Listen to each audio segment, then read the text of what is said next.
jihar Gombe. Ke kuma Asama'u ana kiran ki da Asami. Asalin ki kin baro jihar Jigawa ne.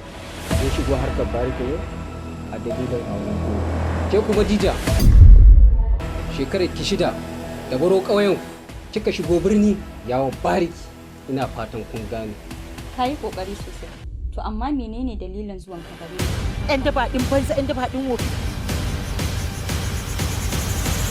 Mama shi kenan yanzu an raba ni da Suhaima. Wa zai ce mama taka? Da Allah miƙe. Mama a taimaka min ba zan iya rayuwa idan babu Suhaima ba. Yaron baba ga kuɗi ga mata. Yayi abokina. Wallahi baka isa ba. Sai da ka zo kan gama wadata ta sannan zaka ce min wani zaka rabu da ni to wallahi in ga maka baka isa ba. Ke ni fa dama ba son ki nake ba yanzu kuma na samu wadda nake so. Saboda haka kyale ni mana. To ke san shi kike yi ne?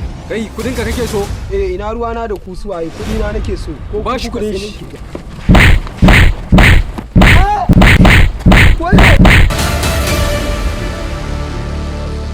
Minti biyu kawai nake so ki ban daga cikin lokacin ki. Minti biyu?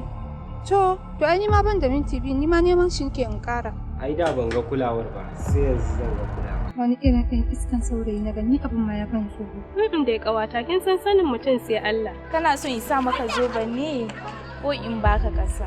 Duk wanda kika ga yafi kwanta miki a rai kike so, shi zaki yi. Ni saboda Allah da Annabi ke fa ke daure mai yarinyar ni gindi tana abin da ta ga dama. Nace ni zan je aiken ita ta zauna a gida? Haka kake so? Kin ga sai ki mallaki zuciyar tashi. Kawai sai ki ta wasan kura da shi ba ruwanki da kowa. Ya zama naki ke kadai ba wanda zai tsaya ki ji.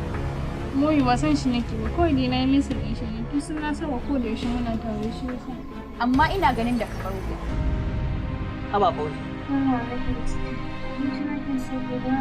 To aiki matsalar ko da an ɗauko miki abincin da zaki iya ci da dole sai mutum ya zauna ya bari. Kuma ni gaskiya sauri nake wani halin shi.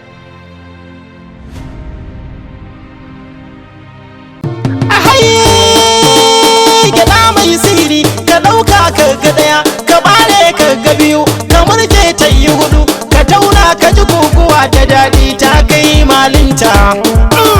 Daɗi fara gyaɗa yarinya fara gyaɗa ɗan yaro.